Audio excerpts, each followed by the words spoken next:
Hey guys, I'm Raney Rogers, the bearded pharmacist, and you're watching Behind the Counter.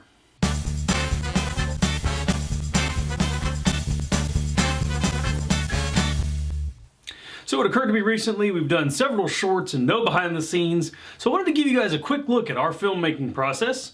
I've got my coffee and my copy of the video, so let's do this.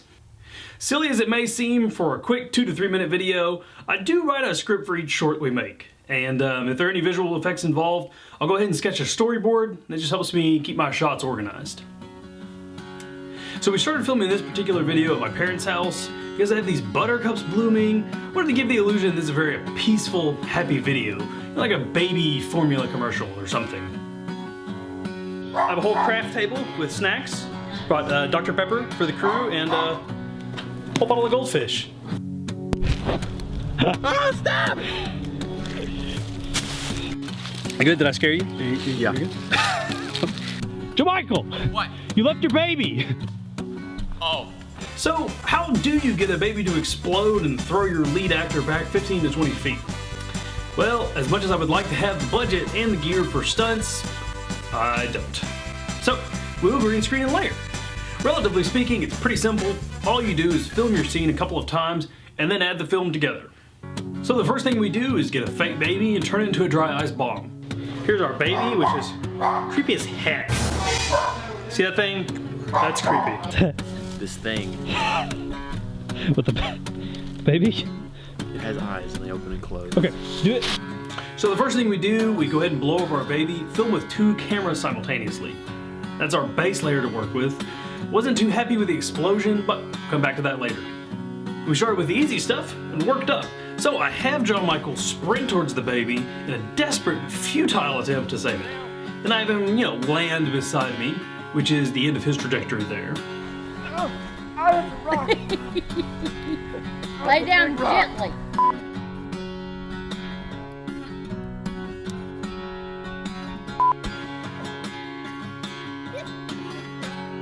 For Jermichael actually flying through the air, we wanted to give it a sense of realism, so we actually had him jump backwards onto a landing pad that we made for him. So I brought him out some futons, put a tarp below it. That actually doesn't look too bad. What do you think, Jermichael? Then we went and set the green screen for the blast. For this project, I was fortunate enough to have my beautiful wife, Marbet, helping us out, and also my mom and my niece, Emmy Claire, for a set crew. And they really helped a lot. I'm pretty sure everybody's familiar with green screening. You film what you want in front of the green screen and then drop the green color out on the film. The only problem with the shot is you can see here the lower part of Jermichael's leg actually leaves the screen. But it's a relatively easy fix, just have to trim around him frame by frame.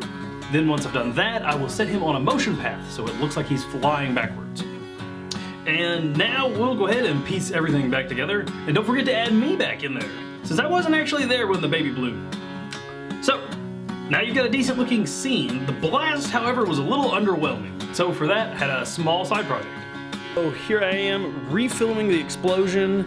I was gonna do it out at my parents' house. It's outside the city limits. Nobody cares if you're blowing stuff up. But it turns out I just got out here and it is way too windy to use a blue screen or green screen. So I've set up a blue screen studio inside the garage. Just don't tell them. So let's take a look at what I got. I have a blue tarp set up here as my green screen and stretched over my frame. It's pretty neat. I don't have actual daylight, so I'm leaving these bright white lights on and using some work lights to create almost a sunlight kind of look. And I am filming with my GoPro at a beautiful 120 frames per second on my tripod. I've got it weighted down so the blast won't move the tripod, and we'll see how it turns out. Very similar to a green screen, you can film in front of a blue screen and drop the blue out of your film. So I'll take this explosion, drop the blue, reposition it over the baby, and there you go. Last step, go ahead and add some camera shake in there at the end of the explosion. I mean, let's face it, you're 10 feet away from an exploding baby, you're gonna feel some shockwave. That's basically it. So, if you guys would like to see more behind the scenes, let me know in the comments on Facebook or YouTube. Or, if you would like to be in one of our short films, definitely let me know. I do a lot better directing than I do in front of the camera. We would love to have more people on board. So, as always, thanks for watching, and good night. It's not actually night.